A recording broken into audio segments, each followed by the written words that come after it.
So one thing I know you've done is built a bunch of custom GPTs for our VA to use. If you were to imagine a human being like yourself as a video game character, like how would you add strength to this? I think the idea of just not being a commodity, I think, is super important. What you really want to do is make yourself sticky.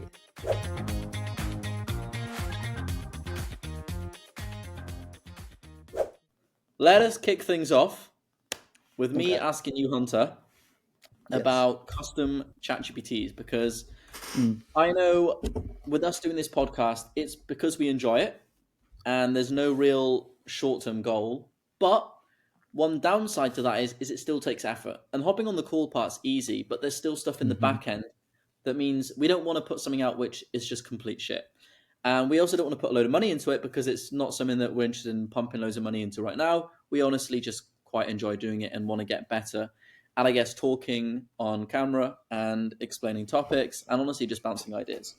So one thing I know you've done is built a bunch of custom GPTs for our VA to use, who, let's just be clear, is not a video editor. Yet can maybe use a bit of video editing, but he wouldn't advertise himself as, yeah, I'm a video editor, let me do that for you. He's more like someone who's done it, cut the odd video here and there.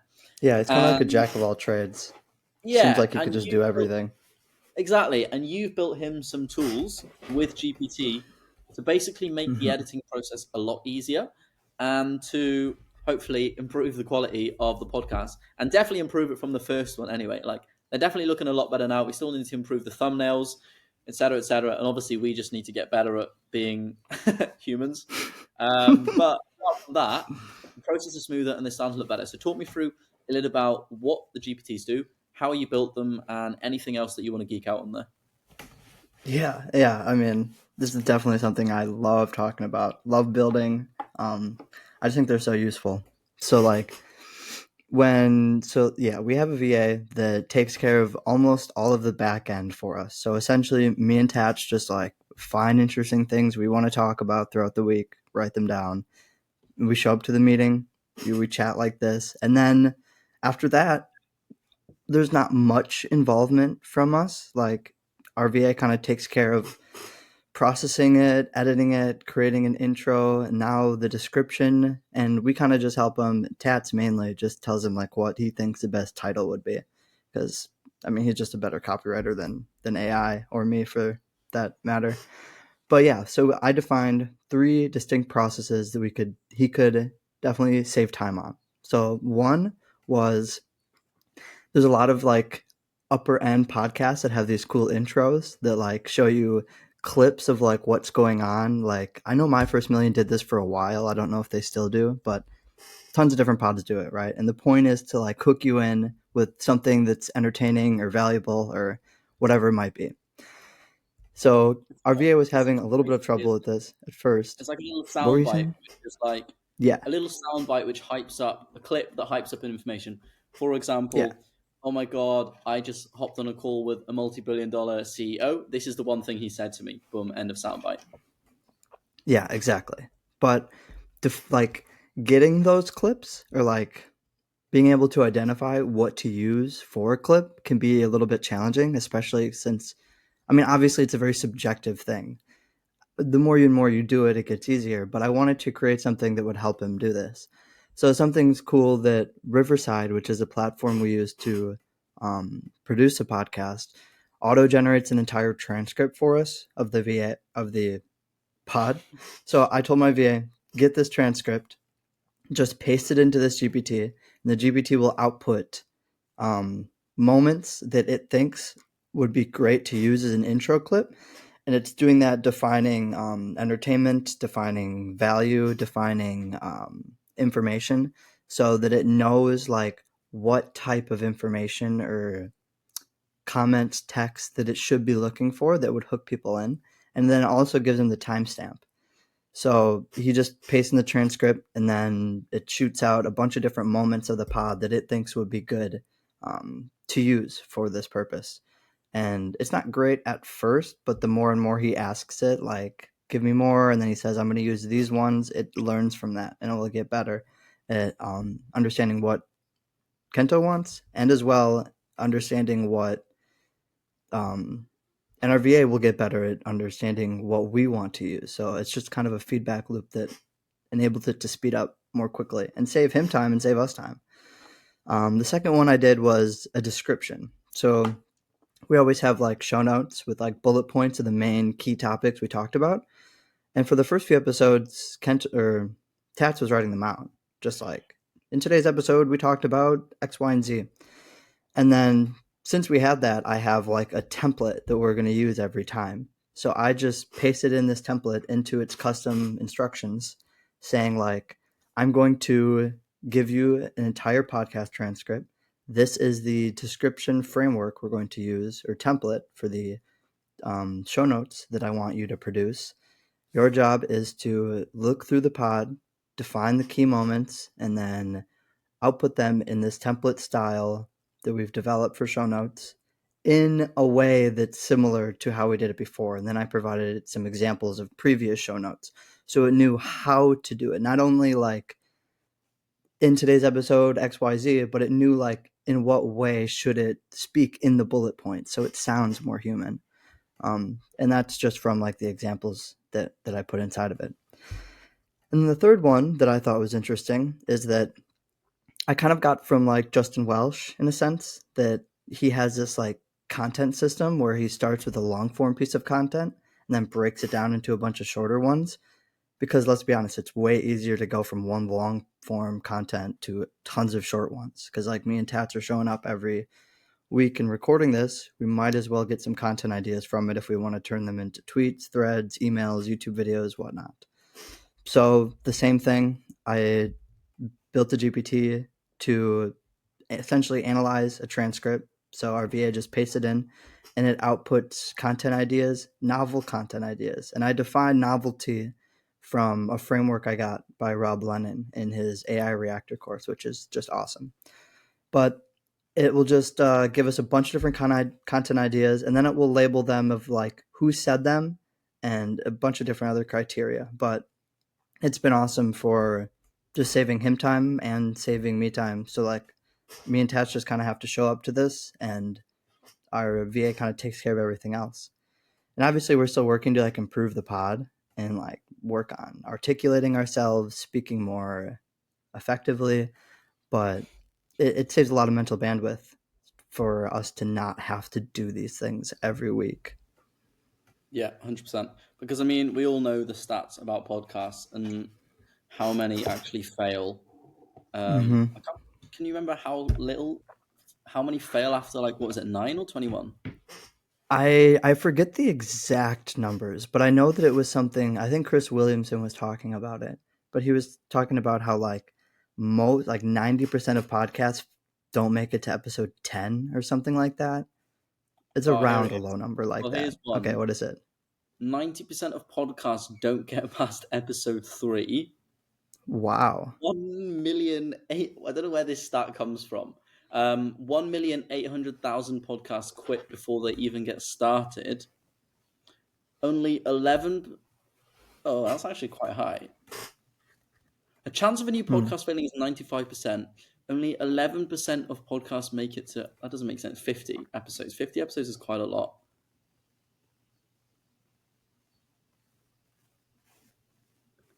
Starting in, you put your chance to make it. Okay, well, anyway, TLDR, the stats are pretty dire.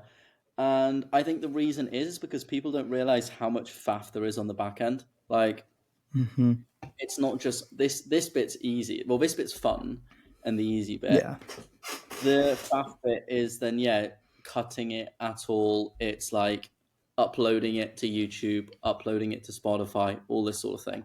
And so, yeah, it's not really surprising, to be honest, that most quit. And yeah, it just allows it to be a lot easier, to be honest. And I mean, like, even the things with the bullets, like, it's not perfect again, but given it's not really a needle mover for us right now, to be spending ages on, and probably never will be, on a description or thumbnail or thing like this, partly because it's just something on the side to do. So, I've got another question for you, Hunter. Shoot. Um, I know you've recently just been talking with a client that you've been working with for 5 months. Mm-hmm. And you've had a conversation about whether or not he wants to keep you on, basically. And one of Right. the big problems with agencies is churn. You get Mm. one client, you're with them for a few months, and then they just bugger off.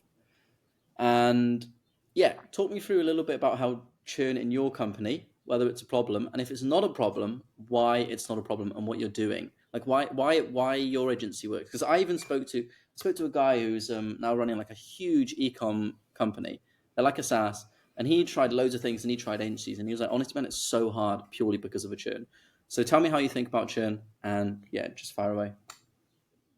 It is something that's hard, and I've thought about that a lot in developing my business model and just like the types of services I do, how I want to work with people, the lifestyle I want to live. I think all of that's really important. I have had clients churn before. It's just something that's going to happen if you are an agency. Like just prepare for it. Um, However, that being said, like I think I've learned a couple of things that are really useful if you want to maintain a really low churn rate or just make the people that you're working with happy. Um, so something that I found for me is like I've been working with this client for 5 months, and that's the typical package that I sign people on. And I do that because it takes about at least 5 months from what I've seen to have people tell me what they want, me to build it inside of their workspace, then for me to implement it, train the team, and get everybody like really optimized. Because there's always going to be questions, there's always going to be things that people want changed or updated or a bug, whatever it might be. What you really want to do with all of that is make yourself sticky. I don't mean like sticky in a bad way because I think it has a negative connotation to it. I mean more like make you would want to make them feel dumb for not working with you. Not like dumb, but like you want to make it so obvious that they need you in their business that it's not even a question in their mind of are we going to continue working together? You want to become invaluable in a sense. And that's very difficult to do with a lot of different types of services. I've noticed, particularly in operations, a lot of the times because the things I'm doing are more project work. So I kind of had to position myself differently in the sense of taking on like a fractional COO role where it evolves and changes as the company grows. So I think that's the biggest thing. Finding a way to make yourself sticky, but in a positive way. Don't make it like you don't want to be sticky in some way that people like the gum on the bottom of your foot, right? Like that's annoying. You don't want to be that. You just want to be so valuable that it wouldn't make sense for them to not keep working with you. Like water. Yeah. I mean, I don't think water's very sticky, but we'll go with Yeah, it, but Tats. but you can't not have it. That's true.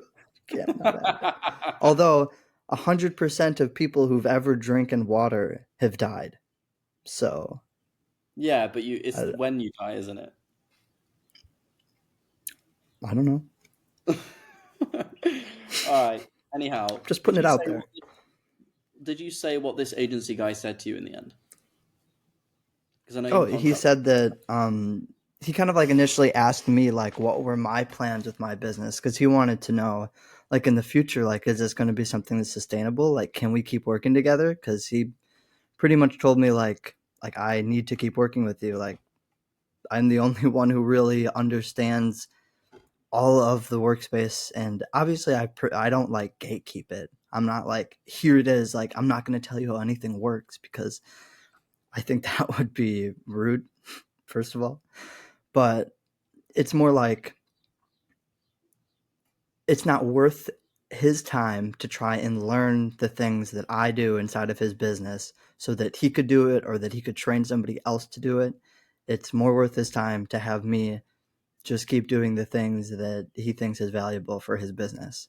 And in a sense, like since operations takes over, it's not just marketing, it's not just sales, it's not just HR, it's not, it kind of goes over all of the pillars in a sense of a business because it's how each one is working independently of each other and to each other and all of those different things.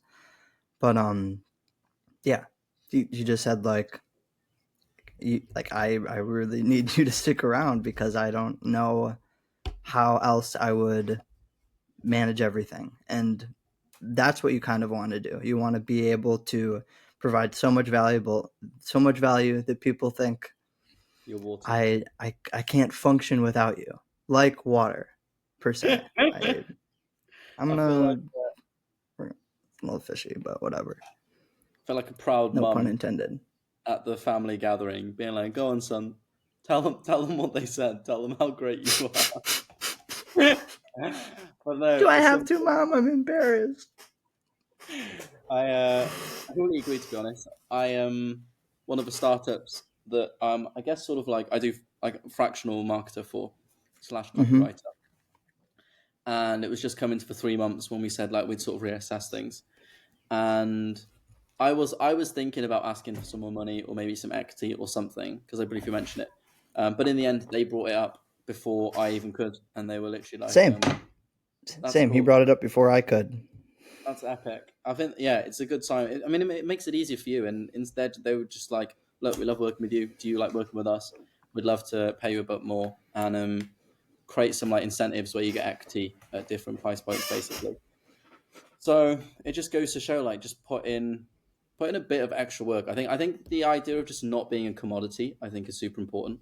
Like, if you were Mm. literally just like, "Oh, if they were like, hey, we need this system," and you just built just that system and added nothing else to it and just gave it to them, I think you're more of a commodity. Whereas if you take what they give you and then actually improve it or see things that they didn't see before, or come up with new ideas or suggestions, and then like taking the extra bit of do shit, I guess, that like other people may not really be bothered to actually do and go ahead with. And if you do that, then I feel like your churn as a freelancer or whatever you are, an agency, is just going to drop dramatically, because if someone has like a better than average experience working with you compared to everyone else they're going to work with, how much more likely are they going to be to continue working with you, right? Mm-hmm. I mean, I kind of think of it like,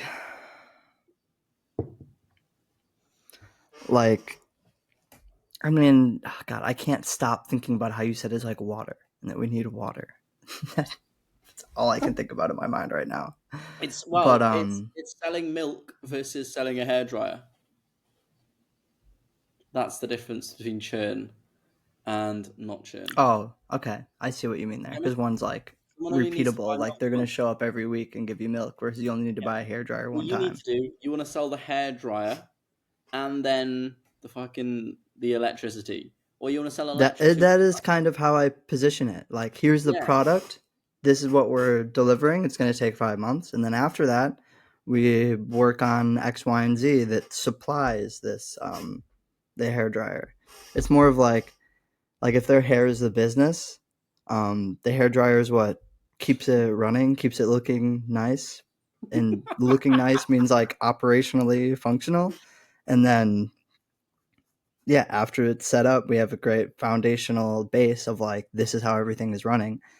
Um, then you could like add modifications to the hair dryer, I guess you could say, just like optimizing it, you know. But you can't do that unless you have a really solid base, because otherwise it's like you're trying to optimize a pile of mud, you know, like that's not going to you need work. a good hairdryer. You need a good hairdryer. Then you can talk about adding in turbo I think this blades, metaphor is getting lost on me.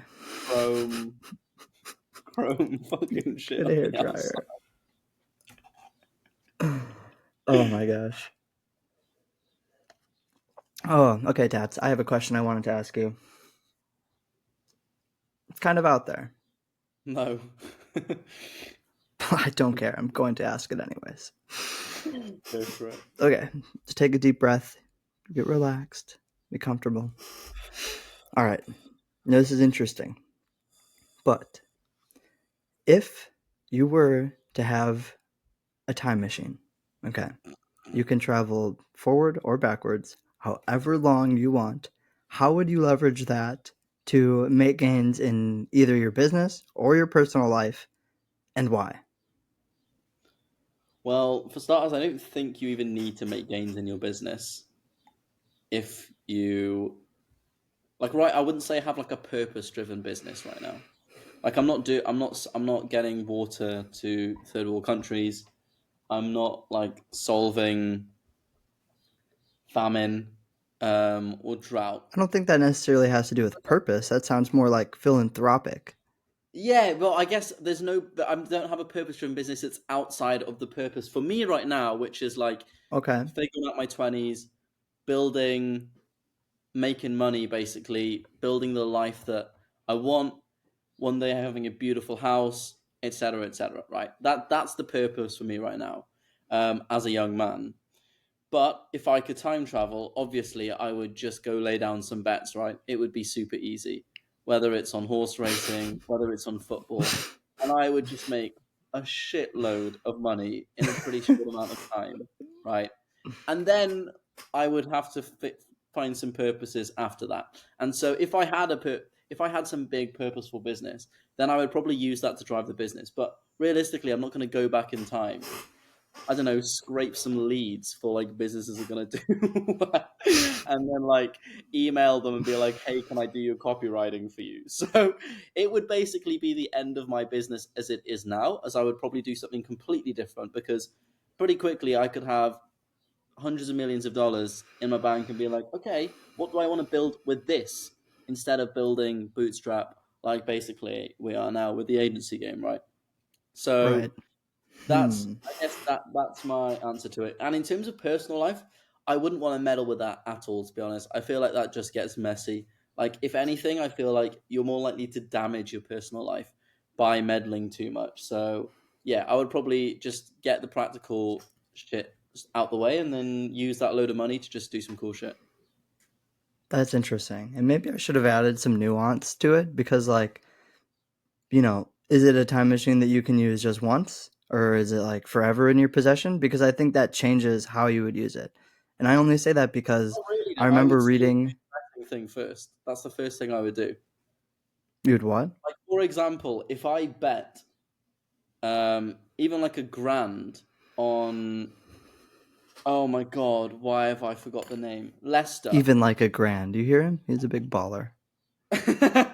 On Leicester to win the Premier League, Leicester City, Mm-hmm. I would have made Is that the guy from Spain? nah. So Leicester City's a football club. Odds on Leicester City winning the league. Oh, I thought you were talking about that 17-year-old that All won right, so it best was young player. 5,000, Mm-hmm. 5,000 Plus to one. 5,000? It Oh, was 5,000 shit. one that they would win the league, right? And so if I just put in a grand, Just a I've made grand, guys. No big I've made deal. Tats is balling. well, everyone can you can find whether you have to rob someone or whatever, or sell your phone and anything you have or your car, or literally anything you can find, and put a grand in. You've got 5 million, $5 million or quid or pounds, whatever you want, by the end. So even if I just had one or I had many, that is literally the first thing I would do because that would literally solve any money problem I'd ever have. I would then just go and invest all of that in the S&P, and I would just leave it at that pretty much, and then do some cool stuff with the money. Okay. Now, interesting. I think that it reminds me of a section in Morgan Housel's Psychology of Money where he talks about the third generation losing. I think it's like 90% of people who've inherited money. By the third generation, the entire wealth is lost. And that's because simply, if you didn't build it, you don't know how to keep it. So they just blow it. And you can see this time and time again throughout history. It's very common that a family grows this insane amount of capital and wealth. And then the kids grow up. Like normally the first generation takes over the business. The second one is kind of there, and then by the third one, they're like, "What is a business? I just have all this money that's given to me. They're normally entitled." I mean, I'm pretty sure most millionaires are self-made, of the ones that like really go above and beyond. I don't know the stats, so I don't want to get into it. But the ones that are true of 90% losing it by the third generation. So it just makes me think of like, if you have the ability to go and make a bunch of money for yourself without the same skills in business and in money management, like capital, wealth, do you and that's maybe why I should have added some nuance to the question of like, can you use it just once? Is it infinite? Because if you can use it a bunch of times, you could just, every time you run out of money, you could just go back in time, make another bet, boom, you're loaded. But if you can't, it's just interesting to think about how would you set it up in a way that you could never lose that money. I remember having a conversation with my friends about like, could Michael Jordan spend all of his money? Like, is it possible for him to go broke because of like the way he's set up with the royalty deals from Nike and everything like that? I just think it's interesting to think about, is there amount of money that you could have that you could never go broke with? You could never spend all of it. And for a while, I thought the answer was yes. But now I kind of think of it like, learning more about finances and business. I don't think people realize how easy it is to lose tons of money. Because let's say that you take out, you buy a building, right? And rich people do these things. They buy huge buildings for hundreds of millions of dollars, but they don't buy it in cash because they just, assets and how things are liquid doesn't work like that. So let's say you took out a lien against your royalty deal from Nike that's guaranteed for all of this money, and then the market crashes the next year and you don't have the hands-on cash to pay off the mortgage, and they what's the word for it? They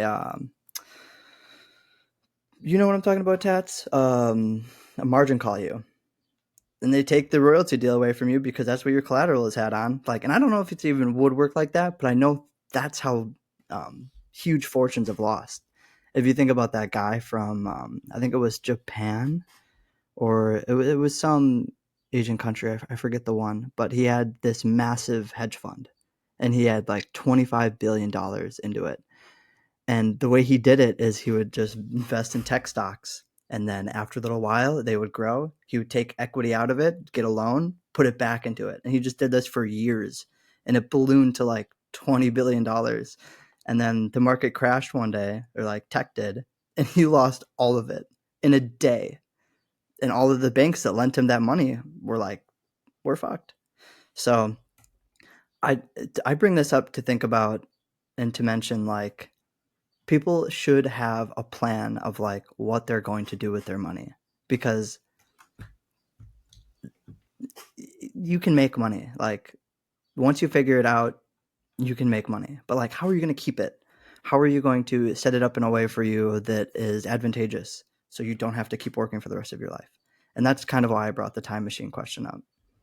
Okay, interesting. So I would say a lot of these problems, maybe I'm being naive, but I don't feel like they apply to me because you see like a common theme. Like I've been lucky. I'm not from like a crazy wealthy family, but it's never been like money super tight. Can't get food on the table. I've never known what it's like. Like I've been on a skiing trip before. You get me? Like, Mm-hmm. but I haven't been Wow. every You hear year that, because that's guys? too much. Skiing trip. But like really often for like every single year for like their whole life. You get me? And like that would be Yeah. like nothing. Like Right. so for me, I've never been into material goods at all. Like I literally Yeah. wear I've I've owned my blue shoes which look in tatters for like 4 years. And like Yeah. until there's a hole in them, I really don't care. Like I'm not like, oh, I wish I could just buy this piece of clothing or whatever. Or like even my car, like I've always said, I just want a Volvo V40. Like I don't want it, I just want a solid practical car. And in terms of like Mm. keeping wealth, I've spent oh, I manage basically the finances now for my parents because they're artists and have no idea about personal finances. So I look after all their savings and everything Mm-hmm. like that, and decide where they go and this sort of thing. So honestly, if I suddenly had $10 million, I wouldn't try to do anything fancy with it. I wouldn't go crazy stock picking or trying to go after VCs. I would honestly just distribute it between a bunch of index funds, put a little bit into Yeah. Bitcoin, a little bit into gold. Like I'm pretty risk adverse really. So maintaining it bit, like maybe I'm being naive, but I feel like I would be able to do that. Like with the generational thing, there's kind of two aspects to it. One is not realizing the hard work it took to get that money in the first place. And so just generally not really having any work ethic. The other is living a life of luxury beyond the means of what their cash flow is. And so naturally, or and then taking big bets on things, loaning, just basically acting like you've got a lot of cash flow and a lot of money, when really you don't maybe have that much cash flow and your savings are dwindling as it is, and you're taking risky bets, and maybe you've got it all holed up with some like asset management firm which isn't doing that good, and it's just taken over, like taking really, really high fees, rather than just maybe going with a bunch of low fee index funds, and then maybe having a little Yeah. bit there to like play around, put in individual stuff that you want, etc., etc. So yeah, I guess that's basically why I answered it like that. Cause I'm literally like, that is literally what I would do right now. And I would think about, like, you can try and get clever, but I'd literally be like, let's just get $10 million in the bank, and then, or 50, whatever, put as big a bet on as I can on something that I know is certain, and then get that into the most safe, risk averse place to just have cash flow and just to start compounding and growing, and then think about and Mm-hmm. take benefits of that to take bets with. Yeah, I think that's interesting that you brought up like the material side of things, because similarly, like I have 6 younger siblings, so it's not like we were like broke, but there wasn't like money to go around to get whatever you want. So, in a similar way, like this sweatshirt was given to me, shirt, same thing. I could care less about going to buy clothes, about shoes, about anything like that, and it reminds me of something I was listening into a podcast. I think it was Hermosi. I'm guessing it was just because he talks about everything I seem to. But and I'm not saying like he's talking about things that I'm talking about. I'm saying I'm talking about things that he's talking about, not the other way around. Besides the point. It brings up this idea of how you were raised and that affecting like the choices you make and everything like that. So the thought experiment is, if you were to build, like if you were to imagine a human being like yourself as a video game character, like how would you add strength to this person? How would you add a work ethic? How would you add resilience? Like these are traits that we typically define like good people as, or like good workers, good entrepreneurs, good human beings. Like how would you make them have work ethic and manners and patience? Well, you probably wouldn't give them everything they want. You'd probably make them struggle. You'd probably make them have to work for things really hard. You know, like I think that so many people, especially when they start off trying to start a business, they think of like this should be easy, or like they're trying to make things easy when really they should just embrace that it is difficult, and that will help them so much more than trying to make everything easy. Because of, like, if you think about it, like would you want somebody who's strong, resilient, has a work ethic? How would you get them that? You wouldn't give them everything that's easy. So I think um my question to you is like, what would you put this person through? And it's more of a thought experiment of like ourselves. Like, how can we make ourselves better? Is this my child or just anyone? Um, it's more of like a theoretical person. It's not necessarily a child, because I think that gets subjective and emotional and all the rest. But like, if you just think about if you wanted to build the ideal person, what would you put them through? And that's kind of a framework of like how we should live our lives, or like maybe we should stop trying to make everything so easy and embrace that things are difficult. I think that it's been a powerful you know frame of mind that I've shifted into. Hmm. To be honest, I feel like that is a tricky question. Well, very hard question to answer for two things. One, if all you want is hard working, like Thierry Henry, for example, It's just an example. You could add anything you wanted to this person. he's like ridiculously hard working, but that Mm-hmm. was because his dad was never proud of him. So no matter how well he played, no matter what he tried, his dad basically never gave him the approval that he was looking for. Mm-hmm. So he was never even happy with his own thing, and he just ended up becoming one of like the greatest players known to man. But obviously, I would never will that upon anyone, because I don't think that sort of Right. motivation is necessarily good. And like so yeah, to be honest, I don't know. I guess if all you wanted to do was hard work, like you wanted them to just be hardworking, you would just put them in a shitty position, but also try and give them some mental resilience to want to get out of it, right? Because I feel like it can Mm-hmm. go two ways. Like people in difficult, you can either cave into whatever it is and just fall into bad habits, or you can get out of it. And ultimately, I don't know if that's something that you can necessarily pre-program, or like program from the environment, or it's just like born into. Like even like when Arnold Schwarzenegger talks about his upbringing, his dad would like make them do like sit-ups, press-ups, everything like before they could eat. They would be beat like that would be normal. He would like, oh, I can't remember what the other, there was. He would make them. They would go see like a play, and when they get home, they'd have to like write an essay about the play, and he would mark it basically. And even after he'd moved to America, and he would write letters to his dad would still highlight all the errors in his English and then send it back to him. And he was like, obviously, that could go either way. Like, someone could crumple and not be able to deal with that and go into depression or whatever. Or you might rise Mm-hmm. up to the challenge and be like, just want to try and, yeah, basically meet the match, which is ultimately the way he went. And so I think, I think there's a lot of variables, to be honest. And so TLDR, who bloody knows? Ultimately, make things pretty tough and not too easy. I think is a good rule of thumb. It has to be desire. Like ultimately, you need to create desire for something else, right?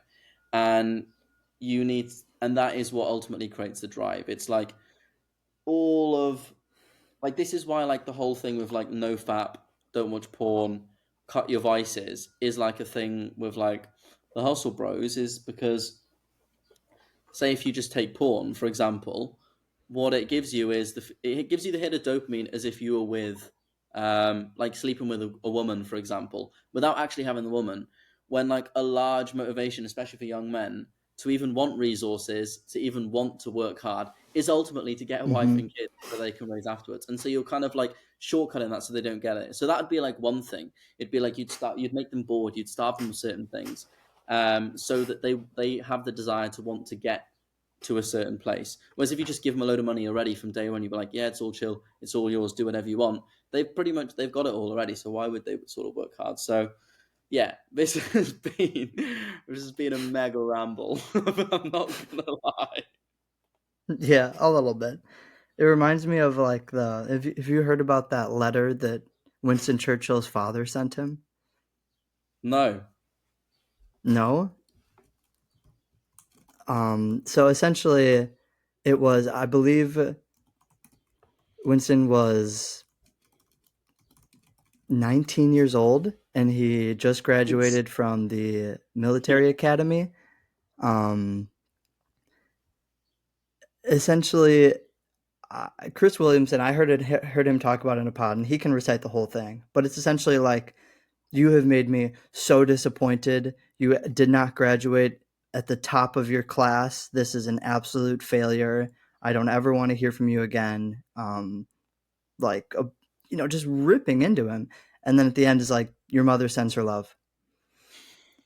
It just makes me think about like D-Day. Like, do you think that, and I think about this because, at least for myself, sometimes when we do things, we complete projects or tasks. For me, sometimes it can be hard to feel like that I did enough or that I could do more. Like it's not perfect. It's not like I could just do more. And that it's hard to take a sense of satisfaction or pride in what I've done. And it reminds me of what Chris Williamson said of like, A, do you feel in that similar way at all, where sometimes it's hard to be satisfied with the work you've done? And if not, why do you think that is? And if it's so, why do you think that is? And B, like, you think of somebody as a great leader like Winston Churchill, D-Day, stopping World War II. Do you think that he was just satisfied after that? I don't. I really just wonder how long it lasted before he was I like, think well, what do I have to do now? well that's usually what creates great art or great work. Like if you're Right. satisfied with your work and it stops at being average. Like what is it? Mm-hmm. I think can't remember if it's Picasso or whatever. But there's a quote about yeah, the moment you're happy with your work is the moment it stops being great, or something along those lines, or stops improving, or whatever.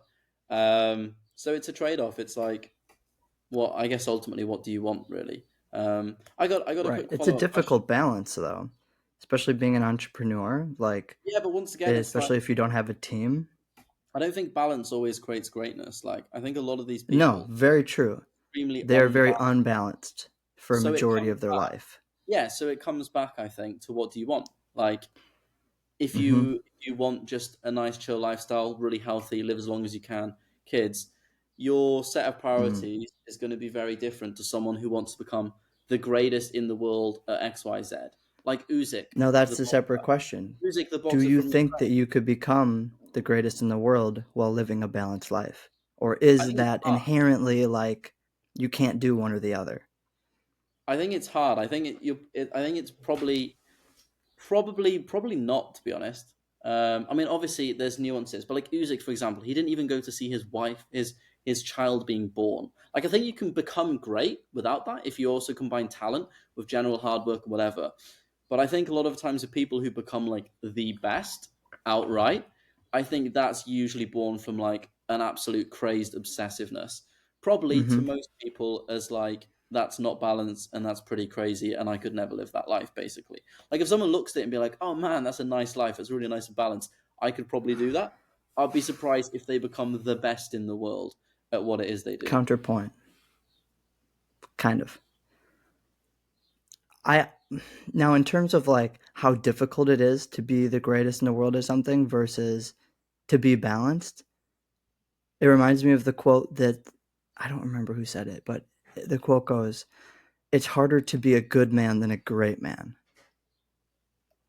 Do you know what I'm saying by that? No. It's harder to be good in your work, passionate about it, fulfilled, satisfied, while still maintaining the relationship with your wife, raising your kids well, being there for your family, being a good husband, being a good friend, being a good partner. Like, it's harder to do all of these things well than to just be great at one thing and neglect everything else. So I think that comes back to what you were saying. Like, what do you want? Yeah, exactly. So Simple as yeah, that. like what is once again what do you want? Like if that's what you want, then you go ahead and you go the more balance. I think balance is subjective as well. Like some people can literally operate off like 6 hours sleep and work in from the moment they get up to the moment they go to sleep, and that's just all they'll do. And maybe you slip in some time to see like your kids, whatever in between. But some people also don't. And like I personally don't want that. That's not what I want. But I also recognize that if you want to become the best at whatever it is you do, you probably do have to be a little bit unbalanced. To be honest, like it's almost crazy to Hmm. think you could be just balanced and enjoy. Like it's what they say. Shan and Sam always say like strategy is all about what you're deciding to not neglect, but like what you're compromising on, basically. So like Mm, Facebook, yeah. we're going to move fast instead of just saying we're going to move fast and be awesome. We're gonna move fast and we're gonna break things. It's like acknowledging what the trade off is. And I think there's always going to be a trade off. Like I don't think you'd be like, I'm gonna become the greatest boxer in the world and I'm gonna be a great family man. I'm gonna like be a great chef. I'm gonna cook for my wife. I'm gonna do this. I'm gonna be that. I'm gonna see my friends like every weekend. So I'm gonna stay connected with them. Like I think there's always going to be a trade off, and it's just like, what do you choose for that trade off to be? Whether it's to be slightly less great at what you do, so you more just have a general enjoyable thing. And I think it also depends on like what it is you're actually working on. Like, are you on just like, wait, it's just all grit and hard work, where it's something more like fitness based or boxing? Or is it something more where you get rewarded for great ideas and great decisions?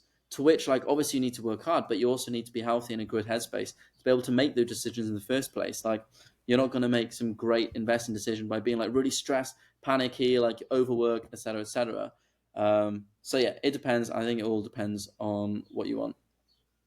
Oh, and so that was my follow up question. So obviously, we're talking about embracing the hard.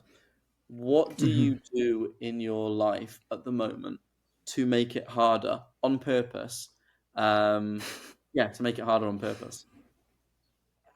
I think like that's such a good question, and I don't think that people do this enough because of what I was saying earlier. Like people want to make things easier, but we know that like we should make things harder on ourselves because it makes everything else we do easier.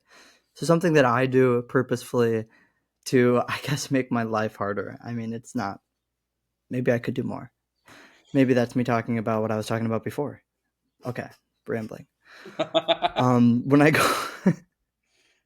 oh yeah, okay. When I go to the gym, I normally start by running a couple miles, and then at the end of the run, before I like go and lift, I always put the incline of the treadmill as high as it goes, normally like 15% or so, and I just run until I'm like gonna pass out or throw up every time, just because it feels good. It feels good to just push yourself as hard as you possibly can, where it feels like if you go any farther, you're going to just pass out right here. That's a You do that at maybe the a bit start of your extreme. workout. Will you lift weights after that? Yeah. Really? Man, why didn't you do that at the Mm-hmm. end? Surely that would be better. Because I just feel like it's like you know how runners it's talked about like they get like a running high. Yeah. Like after I do that incline run, and like obviously like I'm dead tired, like oh like pushing myself that hard, but it feels so good. Like I get done with it and I'm like wow, like I did that. I know that I can do that and I can push myself that hard, and then it makes the rest of whatever I'm gonna do seem really easy. Interesting. Okay. What else? I feel like I'm interviewing you. What do Prove you you do? made Your life turn. hard, boy. Sorry, Dad. What do you do to make your life hard? Gym's an obvious one. That's why I love the gym Right. because I feel like everyone is equal in the gym. I would also say Mm-hmm. I'm genetically slightly disadvantaged. Like I was the smallest and the skinniest kid in my class, so it's not somewhere where I'm like, oh, this is just easy. To like when I first started going, I was like 52 kg. Now I'm like 75, so I've obviously put on a decent amount. Still, I would say I'm pretty skinny, but I've had to like focus a lot on technique. I mean, I just love researching and learning about things as well. So, gym is the obvious one because it's just an even playing ground with everyone, and obviously is the definition of like just doing something hard and embracing it and enjoying it. And there's no real shortcut, is there? Bar just doing the thing. Honestly, Mm-hmm. cliche one, but cold showers. Like it is super cliche, but I do them because honestly they wake me up. Otherwise, I'm pretty like I stop being drowsy as soon as I get under. It fires me up. Mm-hmm. I know there's raised dopamine for like 3 hours afterwards, and it sucks. Like our my where I am in the countryside now, the shower's outdoors, so I have to walk outside. Sometimes it's raining and get under, and yeah, so I love doing that. I'm gonna go kickboxing tonight. So just doing things like that. Just get hit about. I actually haven't been doing that for a while. Whenever I come to the UK, we're gonna go kickboxing. That sounds awesome. Sounds like a plan.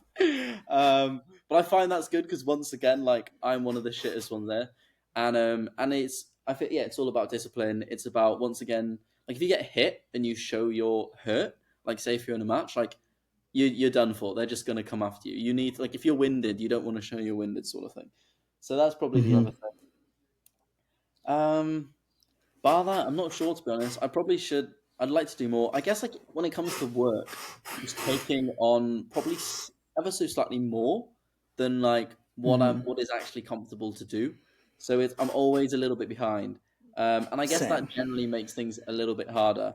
But it's also good because if I Mm-hmm. didn't have that, you just sort of get a bit lax.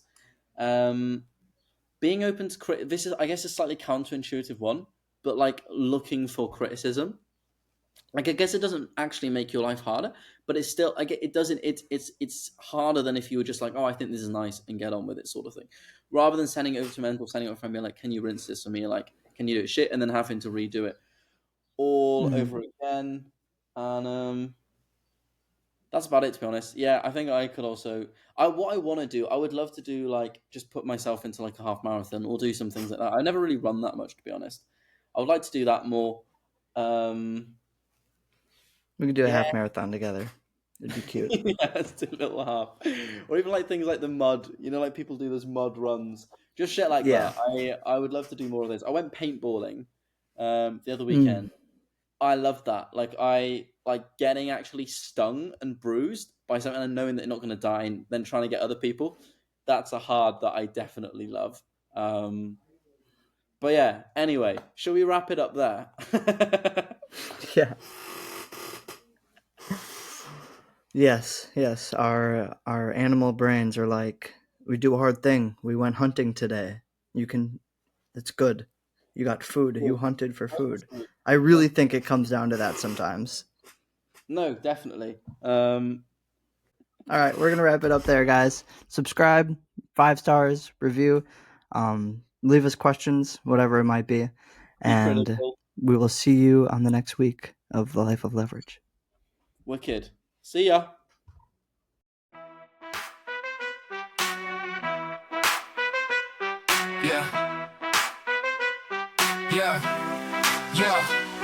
Yo, it's time to build leverage, stack up your advantage. Life and business time to manage, never stay stranded. Start with the vision, mission, plan of attack. Keep your eyes on the prize, no looking back.